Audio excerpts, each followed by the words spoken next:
ما شفناش يعني شقاوة اخواتنا البعدة بتوع هنكسبكم 3 و4 ومش عارفة ايه ومين هيجيب ومين هيعمل. ما شفناش شقاوة يعني. تكسبني امتى؟ هتكسبني امتى؟ الصراحة بقى تكسبني امتى؟ مش انت جامد؟ مش انت واو؟ انا بنص رجل ومتكحول اهو. مش عارف تكسبني. بنص رجل ومتكحول واستحق اكسب. مش هكلمك بتاع بنتايج، لا بتاع اشرف داري بتاعت ايده. دي ضربة جزاء، مع احترامي لاي رأي بقى يقول. دي ضربة جزاء. كرة خبطة في ايده. ما فيهاش بقى. ما فيهاش بقى دي.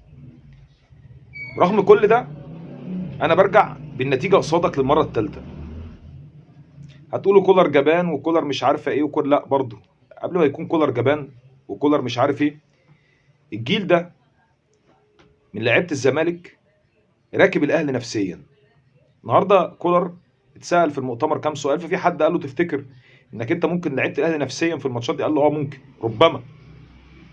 فده اعتراف من المدربين ان هم نفسيا قصادنا مش احسن حال يعني. تاني هم بقى وده الاهم، انت صرفت قد ايه؟ اوكي، ودفعت كام في الميركاتو ده والميركاتو اللي فات؟ وبرغم كده دايما بتظهر قصادي بصورة العاجز. دايما. انا باي حال ما بخسرش منك، باي حال. اخر ماتش كسبتولي كان ماتش السوبر الامارات بضربات الجزاء بعد معاناه، ولولا شيكابالا ربنا لا يسامحه كان زماني كسبان عادي. لعبتك رامي ربيعه وسام ابو علي كانوا واقفين بيعيطوا في ضربات الجزاء. ده للناس الزملكاويه المتنيه اللي كانوا بيقول لك هنخسر 3 و4، ومش الناس كانت بتقول اصل لعيبتنا بتهرب، اصل لعيبتنا مش عارفه ايه. انا رديت بما فيه الكفايه على الناس دي. يا ابني انا الزمالك، انا الفريق الوحيد اللي في افريقيا اللي قادر، اللي بيقدر على الاهلي. بنص رجل بقدر عليه، بنص رجل. لان انا شايف نفسي ان انا فريق عندي هويه، فريق بطل، ما ينفعش اخاف من اي حد. اي حد، اي فرقه في افريقيا. الاهلي اقوى فريق في افريقيا، اقوى فريق في افريقيا حقيقه، على الورق وبالارقام وباللعيبه اللي جابها بالقيمه التسويقيه بالكلام ده كله، هو اقوى فريق في افريقيا. في فريق واحد في افريقيا قادر ان هو ينزل الاهلي من عرشه، الزمالك بس. لا صن داونز ولا الترجي ولا الوداد، الزمالك بس. الزمالك الله يسامح اللي كان السبب ان احنا ما نجيبش جناح شمال. الزمالك لو عنده جناح شمال وعنده ناصر ماهر في الملعب كان كسب الماتش ده بكل سهوله. في تكتيك بيسيرو النهارده الراجل قرر يلعب ب3 زي ما توقعنا، ب3 ورا مصدق وحسام عبد المجيد والونش اللي كان ثغره ونقطه ضعف كبيره. مش عارف لحد امتى، انا مش عارف لحد امتى.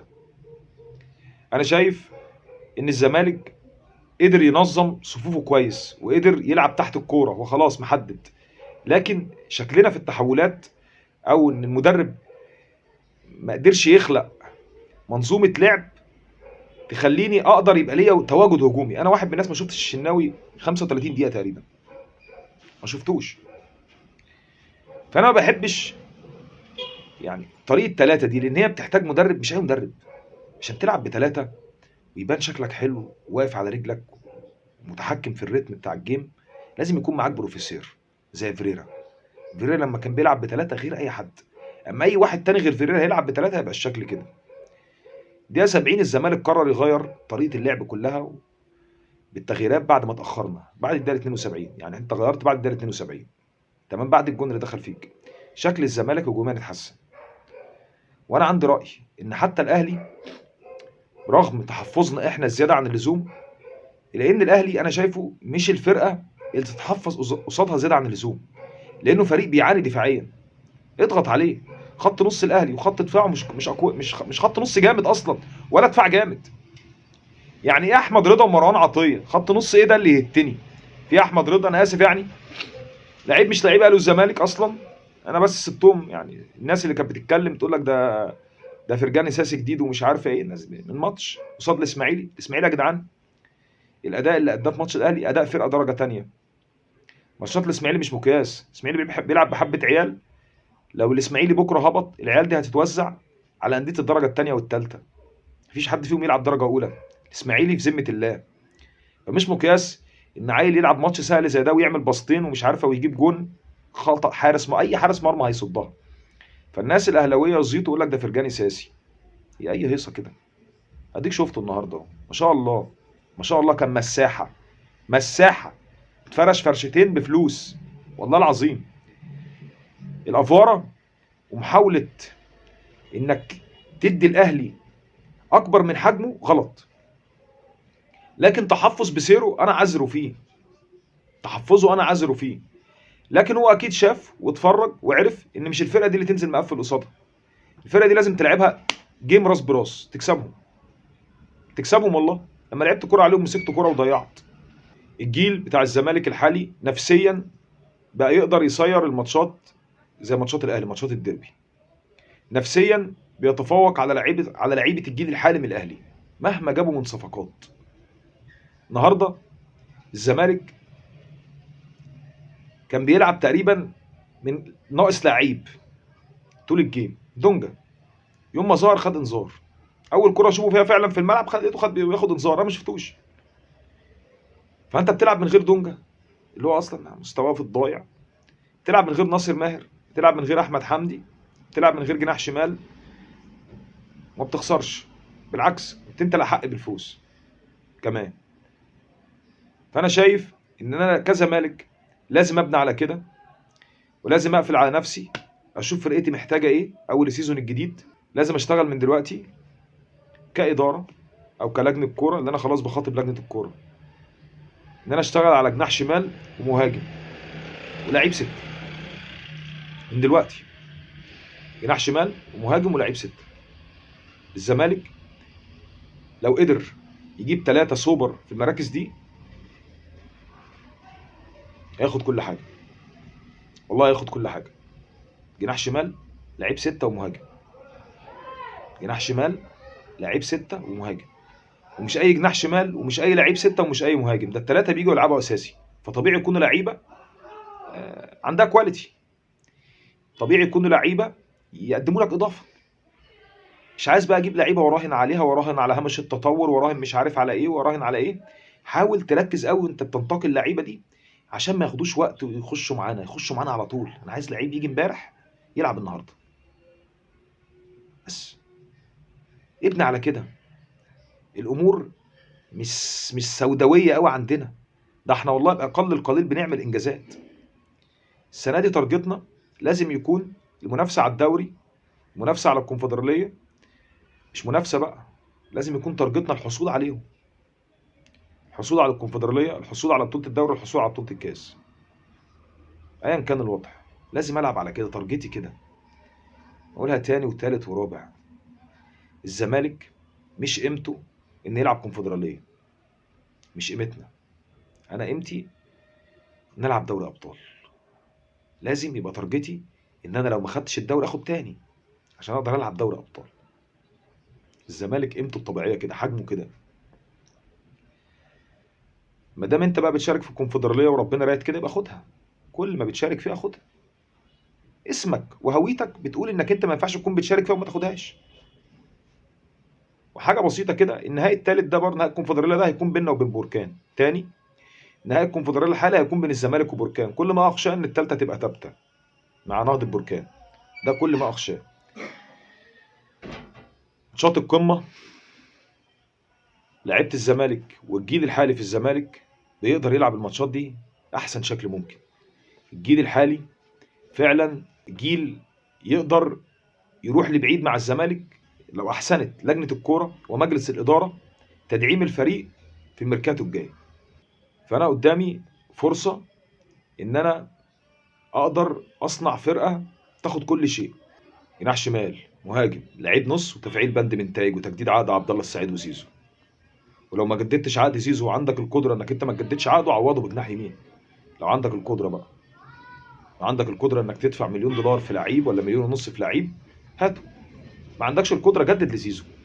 اللي زي زيزو مستواه يقوم ويرجع تاني لو الفرقه اللي حواليه تسنده، ان هو مش اللعيب اللي يقدر يشيل الفرقه كلها. هات له لعيب كبير، جناح شمال كبير ومهاجم كبير يقدر يترجم الشغل اللي بيعمله زيزو. لانه برضو انا مش قادر الوم عليه قوي او ادوس عليه قوي، لان برضو الاوراق اللي حواليه مش كتير. وفي عز ما الاوراق مش كتير انا بعاني من غيابات. الزمالك الى ان يرث الله الارض هيفضل ينافس وهيفضل فريق بطل مهما كانت الظروف.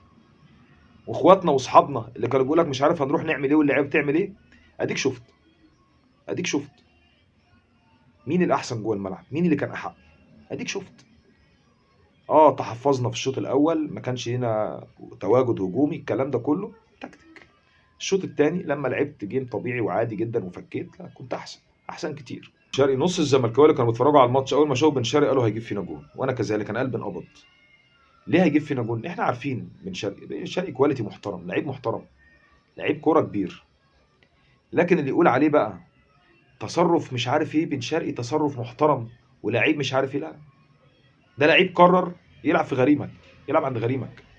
ده لعيب قرر يروح للمنافس بتاعك ايا كان بقى مبرراته وحججه. ده لعيب ملوش منا اي تعاطف، ده لعيب ما اتمنلوش اي خير، والله العظيم ما اتمنلوش اي خير. اتمنى يبطل كوره في اصابه، اتمنى يحصل له اي حاجه، لان هو ما رعاش ان الجمهور ده هو اللي سنده ورجعه تاني بعد ما كان دكه في الهلال السعودي وكانت مسيرته كلها على المحك. خرجت من الهلال السعودي رحت اعاره نادي درجه تانية في فرنسا، والزمالك اشتراك بعدها. قول لي مسيرتك كان هيبقى شكلها ايه؟ انت ما اديتش في الدرجه في لانس ده، انت ما اديتش فيه. لما لعبت في لانس ما اديتش، ما كانش ليك مستوى يعني. فطبيعي الخطوه اللي كانت بعد لانس انك انت هترجع الوداد جايز جدا، او ترجع افريقيا لاي نادي. رجعت الزمالك ساعدك وقدم لك فرصه ذهبيه انك تبقى واحد من اهم نجوم الفريق، وانت بمستواك الصراحه عملت تاريخ مع الزمالك وحققت بطولات كتير مع الزمالك، كنت لعيب لحد اخر وقت، لعيب ملتزم ومؤثر في الفريق، ده انا بشيله لك. لكن ان بعد 3 سنين ايا كانت المبررات بقى، اصل احمد سليمان عمل ايه وهشام نصر عمل ايه وحسين لبيب، ماليش دعوه. انت اخترت تروح المنافس بتاعي، انت ما رعيتش العيش والملح، انت ما رعيتش حتى الاصول. مش شان احنا شايفين تربيه المرض تاني بيعمل كده فانا اقول على بن شرقي محترم؟ لا، اي لعيب كان بيلعب في الزمالك وقرر يروح الاهلي انا في نظري لعيب خاين، ولعيب ما يعرفش في الاصول، ولعيب ما ينفعش اوصفه باي حال من الاحوال بانه محترم. ده لعيب ما رعاش اي حاجه، يبقى ازاي محترم؟ كان عنده خيارات كتير، يروح يكمل في الريان لاخر السنه يا سيدي. المرتب بتاع الريان مثلا 900,000 800,000، مرتب الاهلي 400. انا عارف ان المرتب كبير بتاع الاهلي، انا عارف ان الاهلي قدم له اغراءات كتير، لكن ايا كانت الاغراءات، انت لو حضرتك طلعت وقلت ان انا عندي بتفاوض مع الاهلي بس الاولويه للزمالك، الزمالك كان دخل. يمكن تصرف احمد سليمان والمجموعه اللي معاه اللي دارت ملف بن شرقي في الصيف اللي فات، تصرف كان مخزي مع اللاعب ومع وكيله، ان هم اتفقوا معاه وبعد كده رجعوا في الاتفاق واخلوا بالاتفاق. انا معاك في كل ده، لكن برضه ما تجيش الاهلي، ما تجيش الاهلي يا سيدي، روح اي نادي تاني مش الاهلي. ما تروحش تلعب عند عدوي، ما تروحش تلعب عند المنافس بتاعي. اقعدوا تفتكروا ان هو لما عمل كده ومش عارفه ايه ده كده احترام، لا ده هو بيشيل الضغوط من على نفسه، هو مش عايزك تهاجمه، هو مش عايزك تهاجمه، هو مش عايزك تحط عليه حمل. هو لعيب ذكي، مش احترام منه، هو ابعد ما يكون عن الاحترام. هو لو محترم كان احترم العلاقه اللي بينه وبين جمهور الزمالك، احترم ان جمهور الزمالك كان بيحبه وحطه في مكانه كبيره، كان احترم كل ده. اما هو ما احترمش كل ده، يبقى انت ازاي تنتعه ان هو محترم؟ هو مش محترم، هو لعيب مش محترم.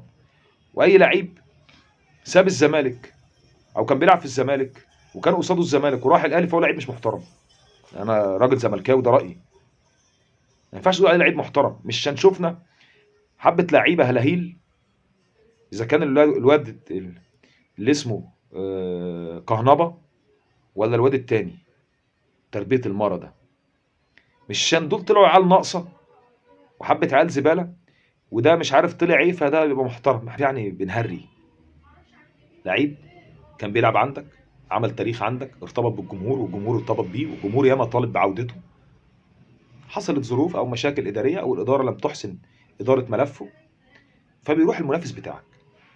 ازاي انت توصفه ان هو لعيب محترم ومؤدب؟ مش احنا بنلعب كوره يا عم، احنا بنلعب كوره. هو قرر ان هو يلعب عند المنافس بتاعك، غريمك التقليدي، وهو يعلم معنى ده ايه. هو جاي عارف هو هيعمل ايه، جاي انا شكرا انتوا محترمين على راسي انا. انت بتلعب في الاهلي يا حبيبي، اللعيب اللي زي ده كان لازم يتهاجم، اللعيب اللي زي ده لازم تضغط عليه، اللعيب اللي زي ده لازم تشتمه في الملعب. سهله جدا. اما تقول ان هو محترم عشان ما احتفلش وجاب جون فيا. وجمهور الزمالك بقى في ناس متنيه كتير ليه؟ يا ابني بيقول لك بيلعب في الاهلي جاب فيك جون وانت تقول ده تصرف محترم ولا لعيب محترم؟ انت عارف ده معناه ايه؟ انت عارف ده معناه ايه الاول؟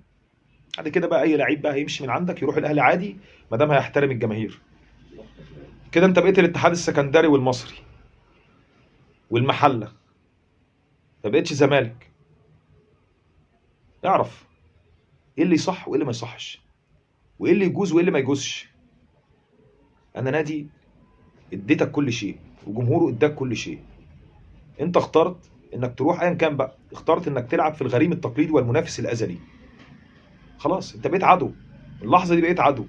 بس الفرق ده لعيب محترف مش عايز مشاكل وجاي يلعب وجاي يسترزق، مش عايز بقى مشاكل ومش عايز اخش ومش عارف ايه والكلام ده. فمش عشان كده يبقى هو محترم، لا، هو ابعد ما يكون عن الاحترام. وانا الزمالك بنص رجل اقدر اكسبك، بنص رجل هفضل انافس. في فلوس مفيش فلوس، مفيش لعيبه في لعيبه، في مدرب مشي مفيش مدرب مشي، انا الزمالك.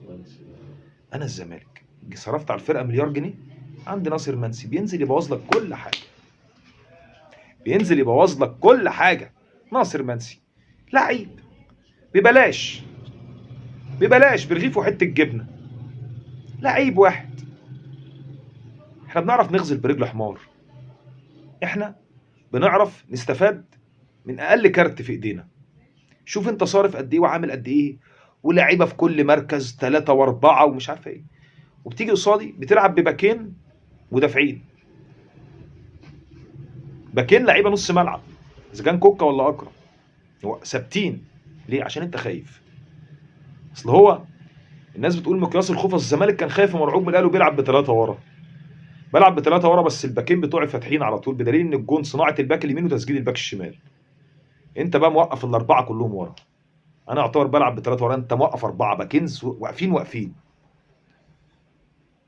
فلو هي بالمقياس ده يبقى انت كنت خايف انت كمان.